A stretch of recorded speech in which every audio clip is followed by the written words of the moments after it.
I'm really getting a lot out of the season for nonviolence um, daily. And one of the reasons is because Leanna is the one that's posting them. And I don't know what's coming up next. And so when I read today's, it's like, oh, that explains yesterday. So thank you for giving me this actually three different lessons. I only have time for you will only have time for one. I think it's going to be about 5 or 10 minutes for me to do this. Um, and I'll give you the nicer one first.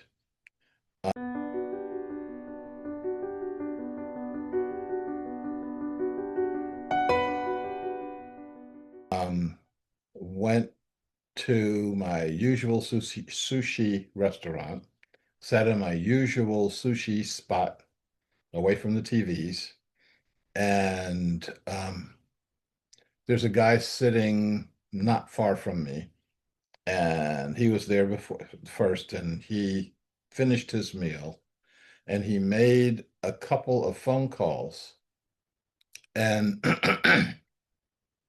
I couldn't hear what he was saying. I didn't want to hear what he was saying, but I couldn't if I wanted to. But it was clear he was talking to someone about something official.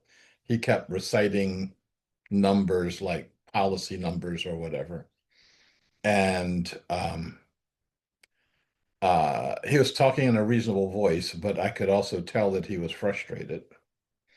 And I had no interest in his life. Um, and when he hung up from his second call, um, I just glanced over at him and he just unloaded. Um, um, Bottom the call was he had just gotten fired. Um, he was just checking to see if he still had health insurance. Um, and the person he was talking to was just as he says, was really rude to him. And like he was saying, I'm paying for this. And why are people being so rude? This is customer service. And I said, because I just finished reading this in my horoscope stuff, um, yeah, it's going around right now and will be going around for the next 3 days. Things are changing very powerfully. And the person who was being rude to you herself is going through changes. Okay. And just as you need to, like, not, don't, I didn't say need to, just as you can elevate past her to see the broader picture, she can elevate past, dumping on you because she's having a bad day. And everybody can give everybody down the line a pass. And he was like, "Oh, yeah, okay." And I could his energy shifted. And I also said, because I had heard this on the, I sounded so wise. Um, I heard this on the astrology talk. I said, when you go back to looking for a job, I said, one of the things you may be have to think about is changing your profession. And he just lit up and he was like, I've been thinking about that. It's like, I don't enjoy what I'm doing. I don't like what I'm doing. Doing this to make money, etc. And he said, I'm gonna look into that. And I said, because I heard it on the on the call, it said, you don't have to look that hard for it. I mean, it will find you. You just have to be open to what happens and open to receive.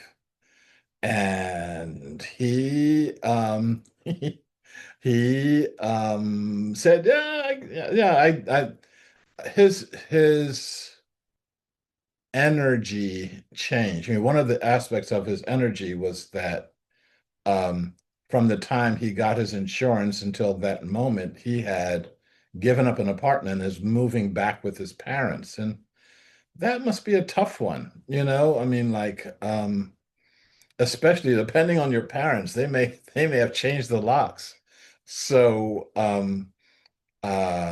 yeah, so I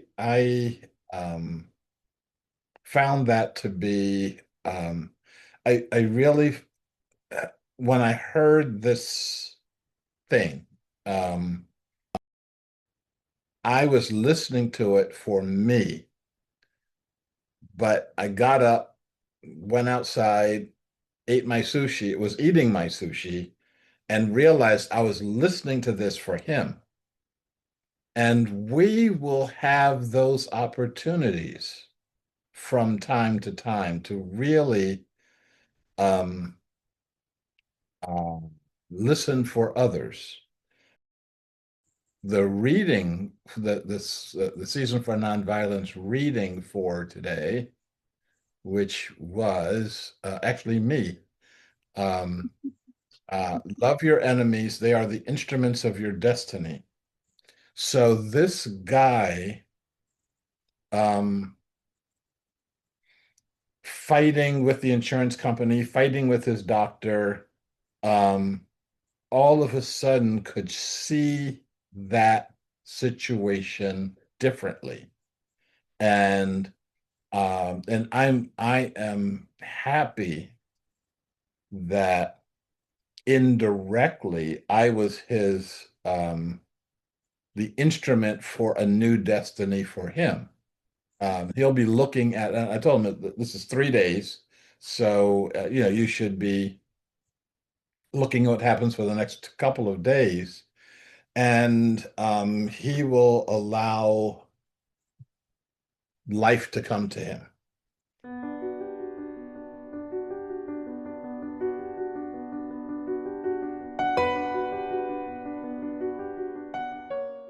I went to my public meeting place, the gym at LA Fitness, um, and got into the hot tub. And there is a guy at the hot tub who is the closest thing I've got to an enemy. And he was doing what I um, seriously object to, which is trying to convert everyone in the hot tub to his brand of Christianity, which is unlike any other that I've come across. Um, when you read about in history the absolute atrocities committed by the Inquisition during the that period of time, I think the lowest ebb of what gets called Christianity in the world. Um, this guy would be one of the inquisitors. Okay, he would get into that. Okay, and I realized after engaging him for months in the hot tub, I realized he doesn't believe in anything. What he believes in is starting fights. And he, just like Trump, relishes in that. And I told him, I said, you like starting fights. I don't like engaging in useless chatter. I'm not speaking to you anymore. And I don't. I don't say hello. I don't say goodbye. I act like that is empty air.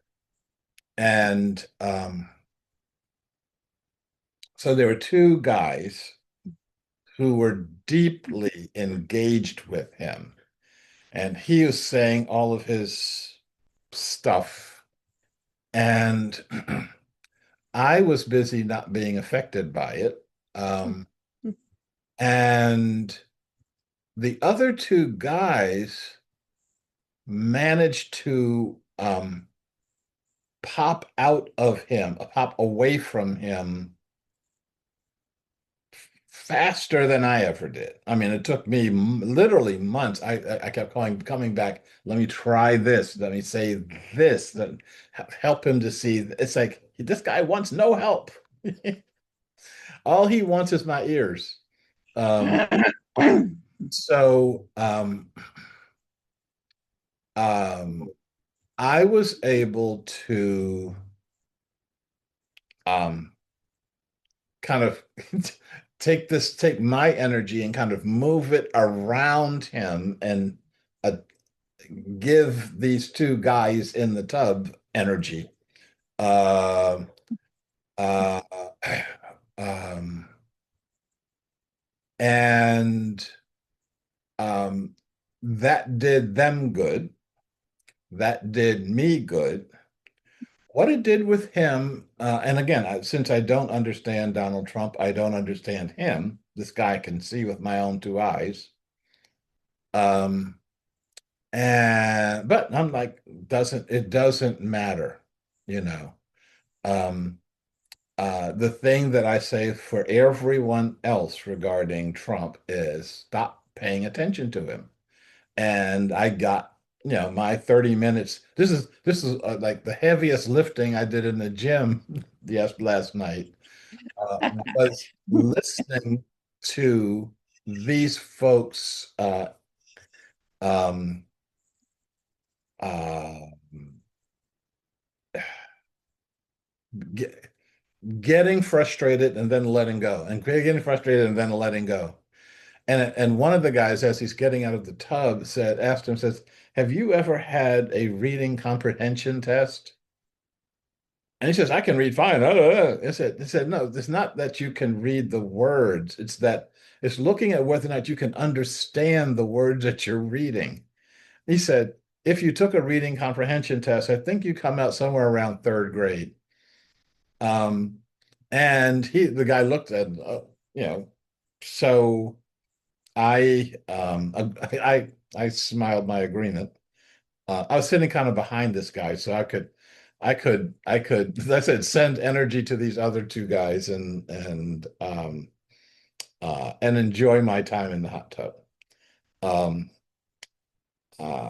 but once again, the question being, can we love our enemies? Can we recognize this person who sends you oppositional energy can be an instrument of your own destiny? I don't know if I'm an instrument of his destiny or not. I don't know if he can hear. He doesn't act like he can hear. That anybody says to him, he measures it with this internal force that's in him. And if it agrees with his internal force, he accepts it. And regardless of whether or not Jesus said it, if he doesn't agree with it, boom, I don't believe in that. So it is. I found it interesting that I had a couple of opportunities to practice or resonate with this energy.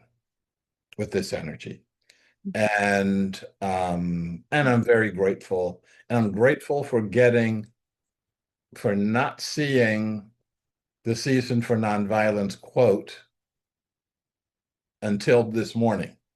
And then it really put together all of the things that were happening yesterday.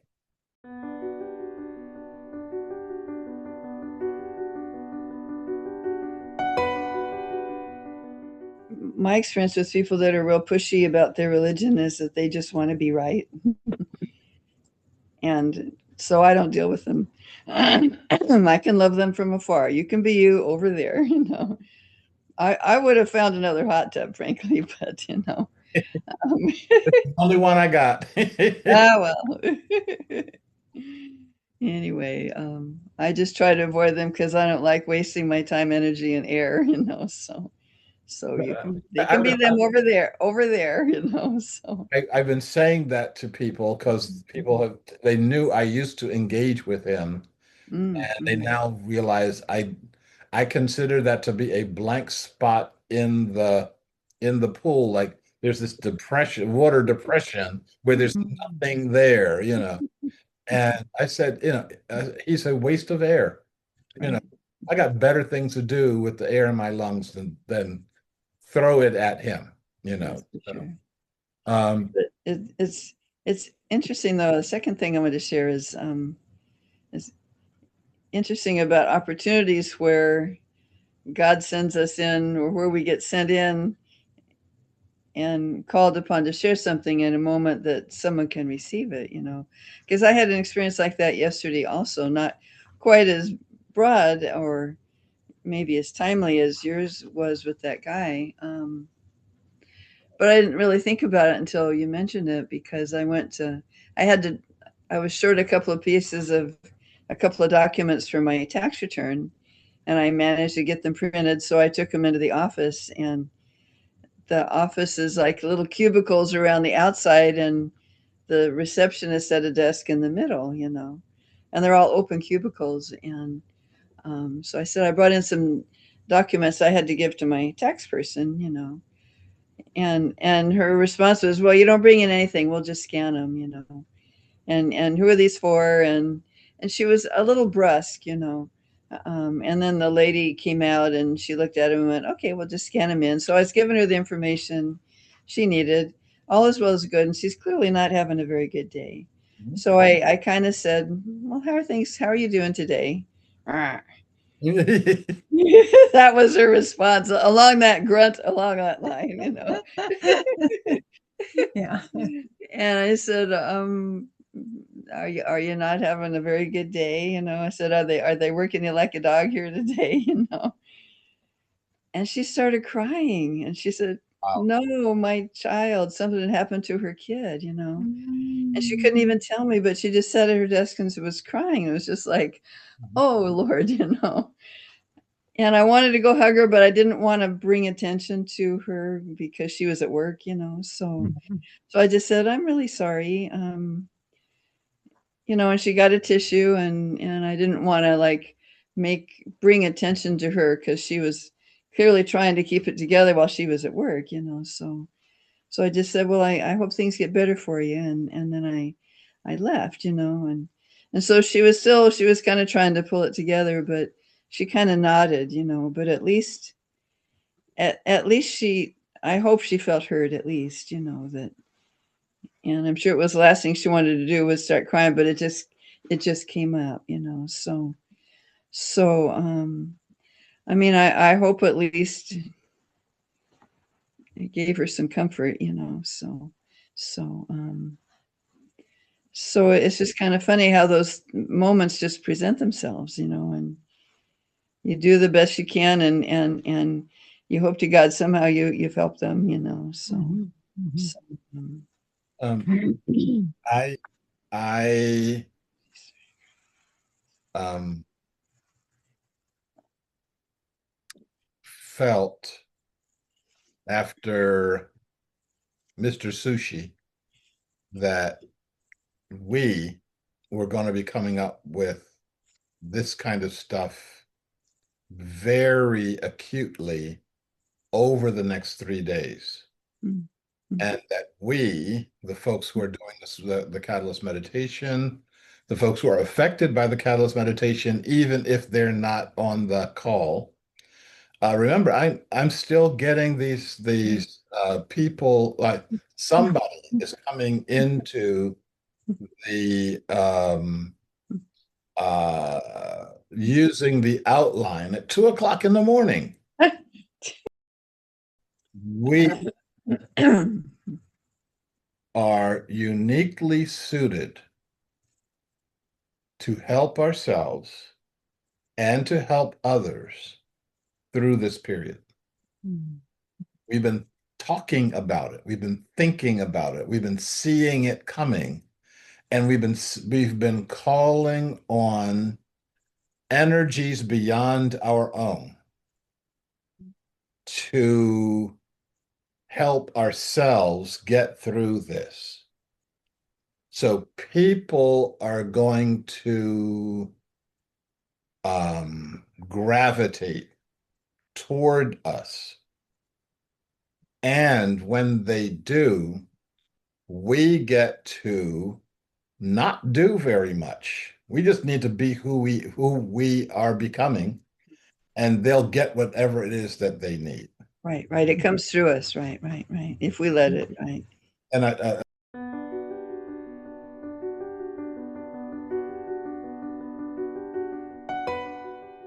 story that I told us before, but I'm not sure when, where, or how. Um, got on an airplane in Portland. I'm pretty sure I was in Portland. It's a long flight. Woman came down the aisle, got in the middle seat, and you could tell she was not having a good day, and on the verge of tears. And um,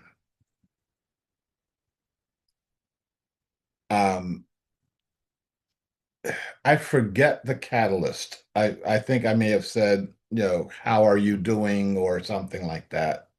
Burst into tears. Um, I mean, you're strapped into your seat. What are you going to do? So I um, um, put my arm around her and pulled her over to my shoulder, and she just 10 minutes of nonstop crying. And I didn't try to find out what's going on. I didn't try to comfort her. Did not try to tell her everything's going to be okay.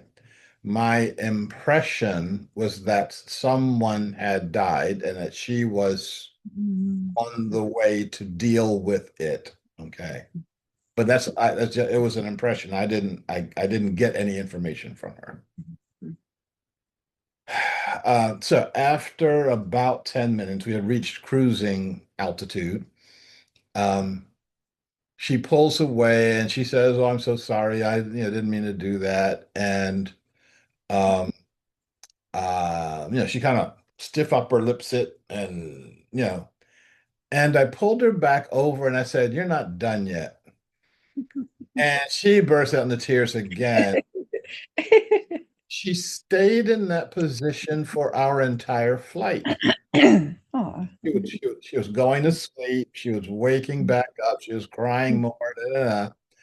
And all I had to do was sit there and be absorbent, you know, and Just be present, you know. yeah, present and absorbent. There's a lot of crying. Okay, I see. I see on your shirt, right? so yeah. Luckily, I had a sweatshirt on, so this is extra absorbent, and that cost me nothing. Right. Um, um, I still got my drink and peanuts. I, you know, it didn't take anything from me. And And I'm sure it did comfort her.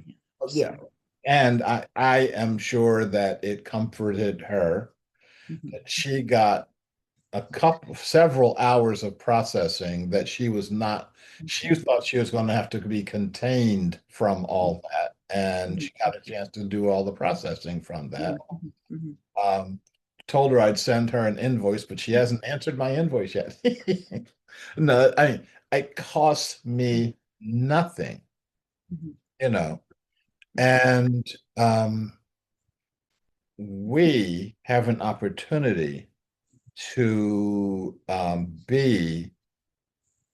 to prove that we're connected to people and to prove that they have value and worth in our lives, even though I have no idea who this person was. I've never seen them again. I've never heard from them again. Um, I have no intent, I have no expectation that while I was doing it, I had no expectation that I was going to get this wonderful thank you note or, Mhm. you Mhm. know, let me give $10,000 to your foundation so because been such a, that it's like none, nothing. And when we can let go of the balance sheets in our head that, if I do this for you, then you have to do something for me. Then we will be able to connect appropriately. And that doesn't mean kind of jumping in and rescuing people, you know. Right. That's a difference. Right. Right. It means being present. This is in practicing the 12 steps of inclusivity. And see if I can find it real quick. Um, Step number 6, resisting the urge to convert or rescue. This is in the book, the Tibetan Book of Living and Dying, which is not the same as the Tibetan Book of the Dead. Tibetan Book of the Dead is what, thousands of years old, and Tibetan Book of Living and Dying is not. Sogyal Rinpoche is not thousands of years old. Um, and I thought that the things he said about dying people is what the same things that we feel toward people who make us uncomfortable, that are our other. And so I put his quotes in my book and my commentary with it to his quotes. And the only thing I changed is when he talked about dying people, I just changed that to the other. So the step number 6, resisting the urge to convert or rescue. No one wishes to be rescued with someone else's beliefs. Let me just pause on that note. Um, Remember, your task is not to convert anyone to anything, but Yeah. to help the person in front of you get in touch with his or her own strength, confidence, faith, and spirituality, whatever that might be. So, um, I'm not trying to, by letting the woman cry on literally cry on my shoulder, um, I'm not trying to convert her to Sharifism. You know, I'm just letting her cry on my shoulder. Um, and hopefully that would let her get in touch with her own strength, confidence, faith, and spirituality, whatever that might be. Okay. Um, and um, so our challenge is, can we be in that space? Can we do that thing? And the answer is yes, we can, as long as I'm not caught up in my own dramas. If I'm caught up in my own drama, let's say I had a fight with my girlfriend the night before, I get on the plane and I'm pissed off and I see someone not having a good day and I go, oh my God, they loaded all the depressed people on the same side of the plane and not being able to realize that I had a role there.